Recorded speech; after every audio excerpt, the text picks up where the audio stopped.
لا حول ولا قوة إلا بالله العلي العظيم أعوذ بالله من الشيطان اللعين الرجيم بسم الله الرحمن الرحيم الحمد لله رب العالمين الصلاة والسلام على أشرف الأنبياء والمرسلين المخاطب بطه وياسين النبي المؤيد ورسول المسدد حبيب إله العالمين بالقاسم محمد أما بعد فقد قال رسول الله صلى الله عليه وآله وسلم إن الحسين مصباح الهدى والسفينة النجاة صلوات. عزیزان گرامی، رسول مقبول کا یہ ارشاد گرامی کہ جس میں آپ یہ ارشاد فرماتے ہیں کہ بے شک حسین ہدایت کا چراغ اور سفینہ نجات. صدیاں اس حدیث کو گزر گئیں، زمانہ تبدیل ہوتا گیا، لوگ آتے اور جاتے رہے، قومیں قبیلے بدلتے رہے، لیکن پیغمبر کی حدیث اپنی جگہ. جہاں پر آپ نے یہ ارشاد فرمایا کہ حسین ہدایت کا چراغ ہیں، سفینہ نجات ہیں، تو یہ سلسلہ آج تک جاری و ساری ہے. یہ حدیث اپنی جگہ باقی ہے، یہ ارشاد اپنی جگہ مسلم ہے. پیغمبر نے جو یہ ارشاد فرمایا کہ حسین ہدایت کا چراغ ہیں، ہر قوم امام حسین سے ہدایت لے رہی ہے، اور ہر وہ قوم چاہے وہ جتنی کم کیوں نہ رہی ہو، کتنی ہی مختصر کیوں نہ رہی ہو، لیکن اگر امام حسین کی کشتی کا سہارا لیا ہے تو وہ کامیاب و کامران ہوئی ہے. ہمارا ملک ہندوستان کہ جب یہ آزادی کی جنگ لڑ رہا تھا تو اس جنگ میں مہاتما گاندھی نے بھی امام حسین سے درس لیا، اور امام حسین نے ایک تاریخ، ایک مثال، ایک نظیر ایسی رکھی کہ جس میں آپ نے پورے زمانے کو یہ دکھایا کہ جنگ جیتنے کے لیے تعداد کی ضرورت نہیں ہوتی ہے، حوصلوں کی ضرورت ہوتی ہے. آپ نے اس چیز کو ثابت کر کے دکھایا کہ دشمن کی فوج چاہے جتنی کیوں نہ ہو، اگر حق پرست مٹھی بھر بھی ہوں گے تو وہ غالب اور کامیاب و کامران ہوں گے. یزید اپنی فوج کی کثرت پہ اترا رہا تھا. عجیب بات، میرے کسی دوست نے مجھے بھیجی، جملہ چھوٹا سا جملہ ہے لیکن ہے بڑا معنی خیز. وہ یہ لکھتے ہیں، کہتے ہیں کہ کربلا میں ایک طرف پیاسے تھے، ایک طرف سیراب تھے، پانی موجود تھا. ایک طرف وہ لوگ تھے جو پانی سے سیراب ہو رہے تھے، ایک طرف وہ لوگ تھے جو پیاسے تھے، بغیر پانی کے تھے. کمال یہ ہے کہ جنہی نے پانی پیا وہ نیست و نابود ہو گئے، فنا ہو گئے، مر گئے. جو پیاسے تھے وہ زندہ رہے.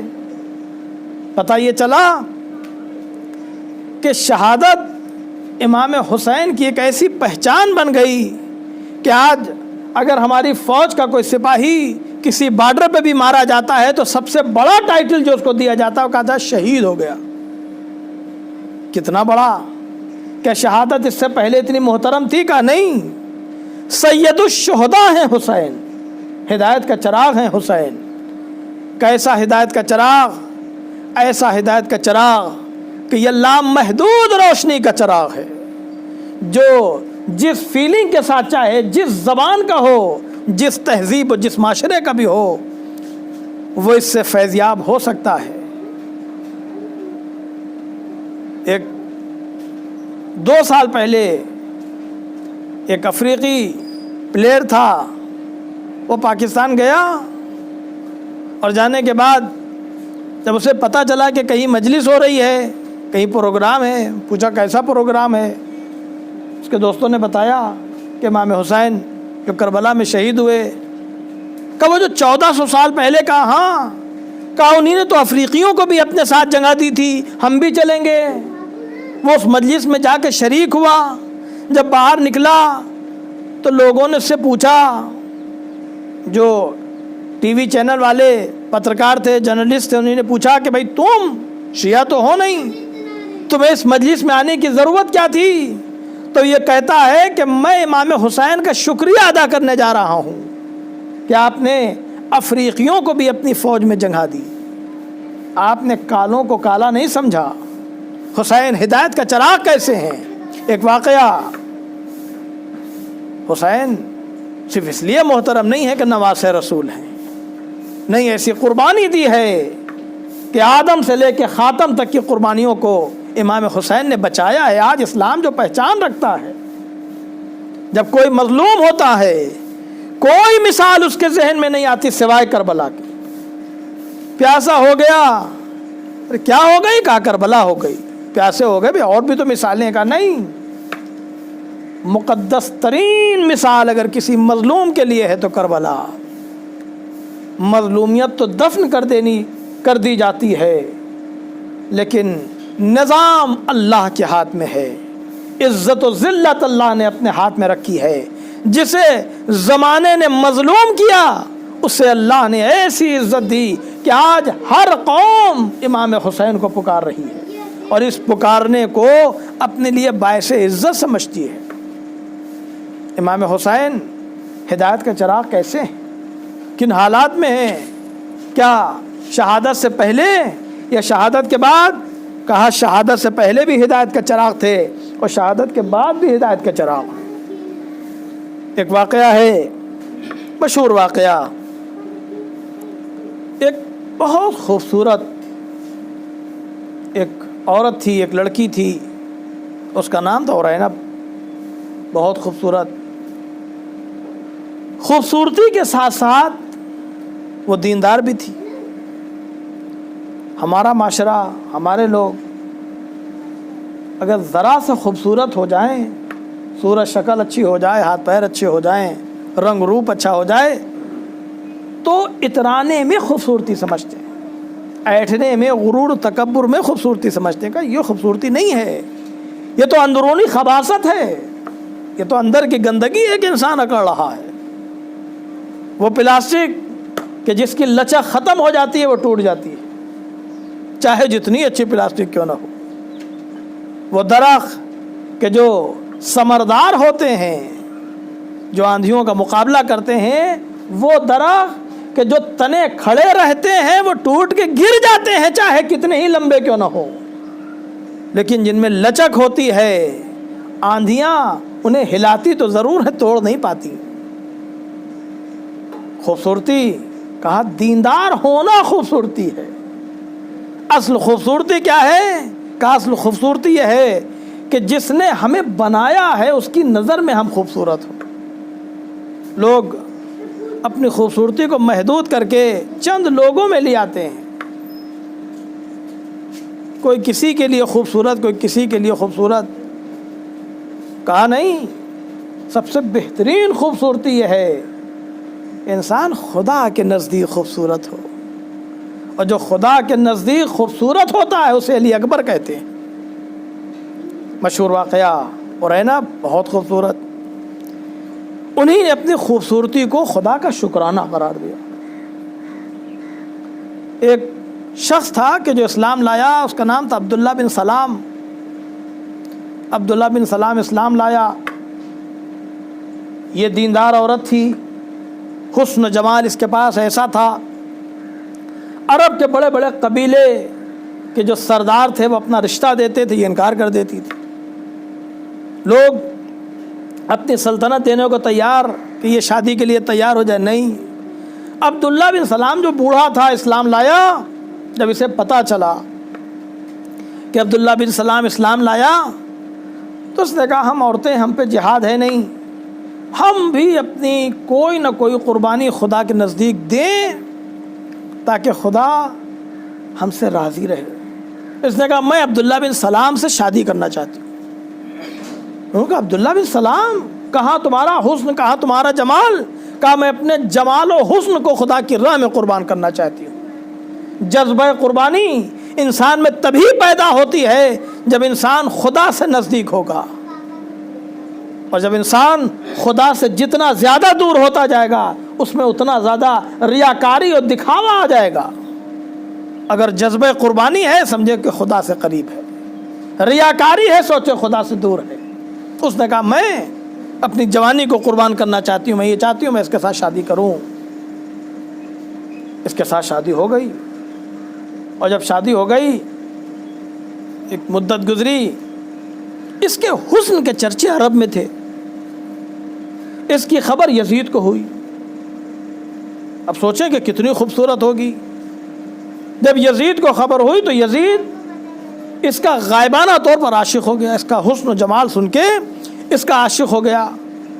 اب جب عاشق ہو گیا تو یزید نے اپنے باپ معاویہ سے کہا کہ میں اس سے شادی کرنا چاہتا ہوں۔ اس نے کہا خبردار، وہ شوہردار عورت ہے، اور اگر تم اس سے شادی کرو گے تو میری نظام حکومت بظاہر طور پر ہل جائے گی، لوگ کہیں گے کہ یہ معاویہ نے اپنے بیٹے کی شادی اسلام کو اسے پامال کر دیا۔ پتہ نہیں کتنا اسلام معاویہ نے پامال کر دیا۔ اس کے بعد اس نے عمر عاص کہ جو اپنے زمانے کے مکاری کا بادشاہ تھا اس سے کہا کہ چچا ہم یہ چاہتے ہیں۔ اس نے کہا اچھا ہم تمہارے لیے نقشہ بناتے ہیں۔ معاویہ سے کہا کہ بھائی تمہارا بیٹا یہ چاہتا ہے، یہ پاگل ہو گیا، یزید دیوانہ ہو گیا اورینب کے حسن میں۔ عمر عاص شام سے چلا اور کہا کہ ٹھیک میں تمہارا رشتہ لے کے جاتا ہوں۔ کہا کیسے؟ کہا سب سے پہلے عبداللہ بن سلام کو شام بلایا جائے۔ عبداللہ بن سلام کو شام بلایا گیا بڑے عزت و احترام کے ساتھ، اور جب وہ شام پہنچا تو ایک بہت بڑا سا پنڈال لگایا گیا، بہت بڑا سا جلسہ کیا گیا، اس میں ان کا بڑا احترام کیا گیا کہ بھائی عبداللہ بن سلام وہ ہیں جنہی نے رسول سے ڈائریکٹ حدیثیں سنی ہیں، وہ رسول اللہ کی اوریجنل حدیثیں بتائیں گے لوگ عاشق۔ اب ذرا ان سے پوچھیں کہ اگر عبداللہ بن سلام نے خالی رسول کی حدیثیں سنی ہیں تو وہ ان کی نظر میں اتنا قابل احترام کہ وہ مدینے سے شام بلایا جائے، اور اگر حدیث رسول ہی کا احترام تھا تو پھر نواسہ رسول کا احترام کرتے کہ جس زبان سے پیغمبر نے حدیثوں کو بیان کیا وہی زبان حسین کو چسائی ہے۔ اگر واقعاً حدیثوں کا احترام تھا تو پھر حسین سے محبت ہونا یہ سیاست تھی۔ عبداللہ بن سلام لائے گئے، عبداللہ بن سلام حدیثیں بیان کر رہے ہیں، لوگ رو رو کے حدیثیں سن رہے ہیں۔ روتا ہوا معاویہ بھی اس جلسے میں داخل ہوا۔ عبداللہ بن سلام نے کہا آپ رو رہے ہیں؟ کہا میں رو رہا ہوں۔ کہا کیوں؟ کہ میں اس لیے رو رہا ہوں کہ اب آپ آئے ہیں مہمان، اور اس کے بعد چند دنوں کے بعد آپ یہاں سے رخصت ہو جائیں گے، پھر اندھیرا ہو جائے گا، پھر یہاں پر مایوسی اور اداسی اور بے رونقی چھا جائے گی، پھر یہاں پر رونق نہیں رہے گی۔ کہا پھر؟ پیچھے سے عمر عاص آیا رہے، کہا اس سلسلے کو باقی رکھا جائے گا، کیا کیا جائے؟ کہا اپنی بیٹی کی شادی ان سے کر دیں۔ معاویہ سے کہا اپنی بیٹی کی شادی ان سے کر دیں، تو انہوں نے کہا میری بیٹی کی تو یہ شرط ہے کہ جب تک یہ اورینب کو طلاق نہیں دیں گے تب تک میں شادی نہیں کروں گی۔ کہا آپ کو منظور؟ اس نے بھی دیکھا، کہا کہ بھائی گدی پہ بیٹھا ہوا بادشاہ اور حدیثوں کو خریدنے کی اچھی قیمت دے رہا ہے، تیار ہو گیا کہ میں طلاق دیتا ہوں۔ عمر عاص نے کہا لکھ کے دے دیں۔ اس نے لکھ کے دیا، کہا میں نے اورینب کو طلاق دیا۔ عمر عاص کی پلاننگ کامیاب، وہ وہاں سے چلا۔ اب جب چلا اور مدینے پہنچا تو عمر عاص کہتا ہے حیف یہ ہے کہ میں مدینہ آؤں اور جانے مدینہ حسین سے ملاقات نہ کروں۔ امام حسین کی خدمت میں پہنچا۔ امام حسین نے عمر عاص کو مدینے میں دیکھا، کہا تو یہاں کیا کوئی نئی سازش لے کے آیا ہے؟ اس نے پورا واقعہ بتایا کہ عبداللہ بن سلام کو شام بلایا اور وہ معاویہ کی بیٹی سے شادی کرنا چاہتا ہے، معاویہ کا داماد بننا چاہتا ہے، لہذا اس نے اپنی بیوی کو طلاق دے دیا۔ اب میں اس کا طلاق نامہ اور یزید کی خاصگاری لے کے جا رہا ہوں اورینب کے پاس۔ امام حسین مصباح الہدیٰ ہیں، ہدایت کا چراغ ہیں۔ امام نے کہا اے عمر عاص، کیا ایک میرا بھی کام کرے گا؟ کہا فرزند رسول حکم کریں۔ کہتا ہے امام ارشاد فرماتے ہیں کہ جاؤ اور اورینب کو میرا بھی رشتہ دے دینا کہ حسین بھی تم سے شادی کرنا چاہتے ہیں۔ عمر عاص اورینب کے گھر پہنچا۔ اب جب وہاں پہ پہنچا، دق الباب کیا، مومنہ عورت اورینب، اس نے اندر سے آواز دی کہ کون ہے؟ آواز آئی عمر عاص۔ اورینب نے اندر سے جواب دیا، کہا یہ دروازہ عبداللہ بن سلام کا ہے، اگر عبداللہ بن سلام ہے تو آ جائیں، اور اگر عبداللہ بن سلام کے علاوہ کوئی اور ہے تو یہ دروازہ اس کے لیے بند ہے، میں نامحرم ہوں۔ یہ سننا تھا کہ عمر عاص نے اس کا مسخرہ کیا اور کہا سنو، تم عبداللہ بن سلام کا دم بھرتی ہو، میں تمہارے لیے طلاق نامہ لایا ہوں۔ اس نے کہا کیا کہا تم نے؟ کہا عبداللہ بن سلام نے تمہیں طلاق دے دی۔ مومنہ تھی، کہا خدا گواہ ہے، میں نے نہ اس کی دولت کی لالچ میں اس سے شادی کی، نہ کوئی اور لالچ تھی، میں نے تو قربانی دی تھی، خدا میری قربانی کو قبول کرے۔ عمر عاص کہتا رو نہیں، میں تمہارے لیے رشتے لایا ہوں۔ کہا رشتے لائی ہو؟ کہاں؟ کہا کس کا رشتہ؟ کہا یزید کا رشتہ۔ کون یزید؟ کہا معاویہ بن سفیان۔ کون یزید؟ کہا کہ وہ یزید بن معاویہ کا بیٹا یزید۔ کہا اچھا، کہا اور کون سا رشتہ؟ کہا حسین ابن علی کا رشتہ۔ اب اورینب یہ کہتی ہے میری سمجھ میں نہیں آتا کہ میں کس رشتے کو انتخاب کروں۔ عمر عاص کہتا سن، میں نے علی سے سنا ہے کہ 3 چیزوں میں خیانت نہ کرنا۔ اگر کوئی تم سے مشورہ مانگے تو مشورہ صحیح دینا، چاہے تمہارے خلاف کیوں نہ ہو۔ کوئی گواہی مانگے تو گواہی صحیح دینا، چاہے تمہارے خلاف ہی کیوں نہ ہو۔ اور اگر کوئی انصاف مانگے تو اگر عدل کرنا تو انصاف کرنا، چاہے وہ تمہارے خلاف ہی کیوں نہ جائے۔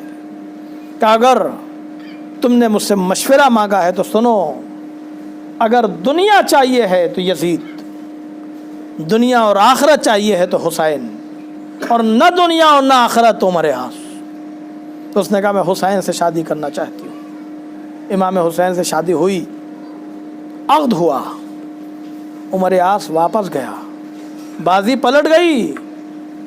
جملہ یاد رکھیں، حسین ہدایت کا چراغ ہے۔ ہدایت یہ نہیں ہے کہ خالی اندھیروں میں راستہ دکھا دینا۔ حسین کو ہدایت کا چراغ اس لیے کہا ہے کہ اگر دل تمہارا طیب و طاہر ہے، حسین تمہارے ہادی اور رہنما ہیں، چاہے جس مسلک سے تعلق رکھو۔ جب وہاں پہنچا، جب دیکھا کہ وہ پلاننگ فیل، تو معاویہ نے کہا سنو، عبداللہ بن سلام سے کہا ہمیں تمہاری حدیثوں کی ضرورت نہیں ہے۔ کرے کل تک تو اتنا احترام، اتنی عزت، کہا وہ تو تمہاری بیوی کی وجہ سے، مجھے تمہاری حدیثوں کی ضرورت نہیں ہے۔ تم جیسے یہاں پہ حافظ و قاری ہم نے بہت خرید رکھے ہیں۔ یہ وہاں سے شرمندہ آیا، مدینے میں گلیوں سے گزر رہا تھا۔ امام حسین اپنے بیت الشرف میں تشریف فرما تھے۔ امام حسین کے گھر کے آمنے سامنے سے اس کا گزر ہوا۔ امام نے آواز دی، اے عبداللہ بن سلام، ادھر کیسے گزر رہے ہو؟ کہا فرزند رسول کیا بتاؤں، میں نے اپنی دنیا اور آخرت دونوں خراب کر لی۔ کیسے خراب ہوئی؟ کہا میں بہک گیا، میں بک گیا۔ عزیزان گرامی، حسین ہدایت کا چراغ ہیں، کوئی متمسک ہو کے تو دیکھے۔ امام نے بلایا، کہا عبداللہ بن سلام سنو، کیا کہنا چاہتے ہو؟ کہتا ہے فرزند رسول، جو کل تک میری بیوی تھی اورینب، اب آپ نے اس سے شادی کر لی ہے، وہ آپ کی ہے۔ میں نے ایک ہار امانت کے طور پر اس کے پاس رکھا تھا، میں نے دیا نہیں تھا، میں ضرورت مند ہوں، میں یہ چاہتا ہوں کہ وہ ہار مجھے واپس دے دے، میں اپنی ضرورت پوری کر لوں۔ امام نے ارینب سے کہا، ارینب کیا اس کا کوئی امانت ہار تمہارے پاس ہے؟ وہ کہتی ہاں۔ امام نے کہا اس کا ہار اس کو دے دو۔ ارینب نے ہاتھ بڑھایا اور ہاتھ اس کو دینے لگی، عبداللہ بن سلام رونے لگا۔ امام نے کہا کیوں روتا ہے؟ وہ کہتا میں رو اس لیے رہا ہوں کہ میں نے جفا کی ہے، میں نے ارینب کی قربانی کا غلط استعمال کیا ہے۔ امام کہتے ہیں اے عبداللہ بن سلام، میں زمانے کا امام ہوں، میں جانتا ہوں، میں نے تیری بیوی سے جو شادی کی ہے، عقد کیا ہے، زوجیت کے لیے نہیں کیا ہے، رشتہ بچانے کے لیے کیا ہے۔ اور ارینب سے پوچھ، اگر یہ تیرے ساتھ جانا چاہے تجھے معاف کر دے تو مجھے کوئی اعتراض نہیں ہے، میں نے اسے چھوا تک نہیں ہے، میں نے تو اس کی حفاظت کرنے کے لیے کہ اس کی قربانی رائے گا نہ جائے، تو دھوکہ کھا گیا، اس کے ساتھ دھوکہ نہ ہو، لہذا میں نے عقد کیا ہے۔ ارینب کہتی ہے میں اس پہ کیسے بھروسہ کروں؟ عبداللہ بن سلام کہتا ہے کہ نہیں، میں معذرت چاہتا ہوں، میں اب تیرے لائق تو نہیں ہوں۔ ارینب نے امام کے اشارے کو سمجھا اور پھر وہ عبداللہ بن سلام کے ساتھ گئی۔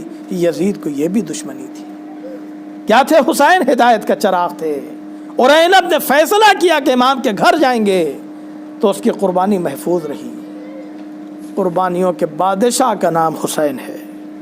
کیسی قربانیاں حسین ابن علی نے دی ہیں۔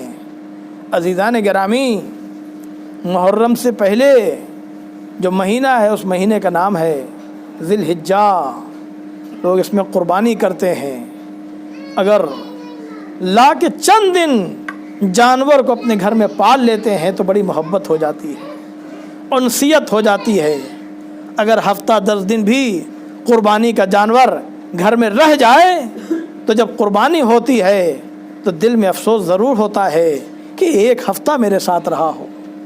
لیکن سوچیں، جس نے 18 سال علی اکبر جیسے جوان کو پالا ہوگا، جس وقت علی اکبر کی قربانی دے رہے ہوں گے، حسین کے دل پہ کیا گزری ہوگی۔ بس میں نے آپ کی زحمتیں تمام کر دی۔ تاریخ یہ بتاتی ہیں کہ بنی ہاشم میں سب سے پہلے شہید کا نام ہے علی اکبر، یعنی جناب اون و محمد سے پہلے جناب علی اکبر کی شہادت۔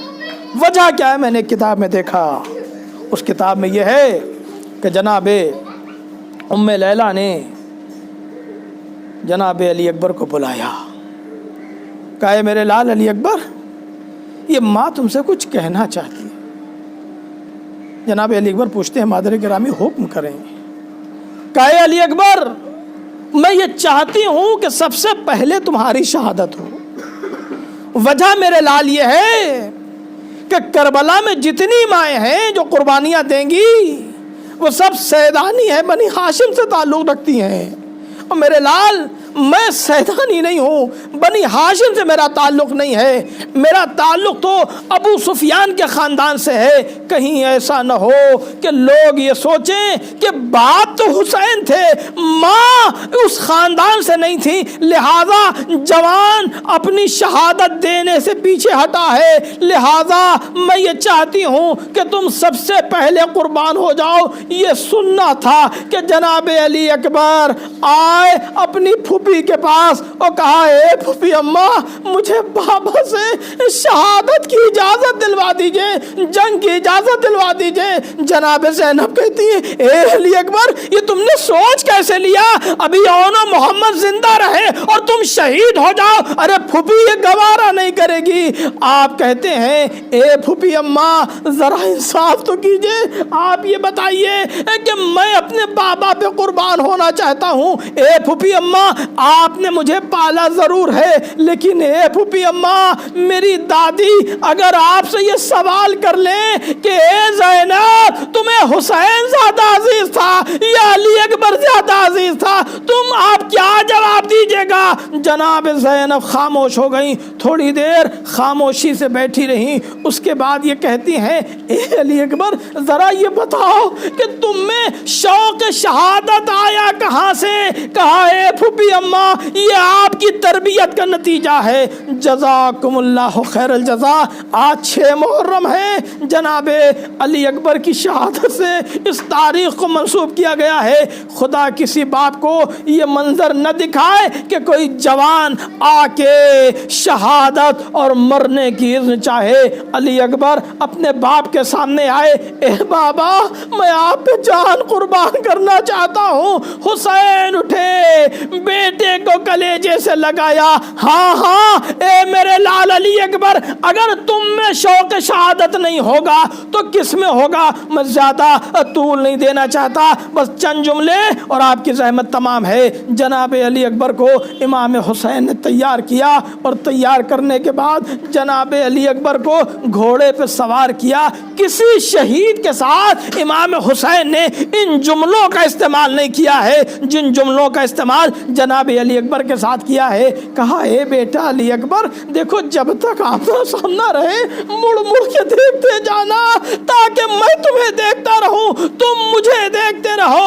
جناب علی اکبر آگے بڑھتے ہیں، پھر پیچھے گھومتے ہیں، پھر باپ کی طرف دیکھتے ہیں، پھر آگے بڑھتے ہیں۔ یہ مدت رہی جب امام حسین آنکھوں سے اوجھل ہو گئے۔ جناب علی اکبر نے جنگ کی ہے، وہ جنگ کی ہے کہ جناب زینب کی تربیت کا نتیجہ علی کا پوتا، وہ خون، وہ شجاعت، وہ بہادری، وہ حوصلہ جناب عباس کا شاگرد میدان جنگ میں ہے۔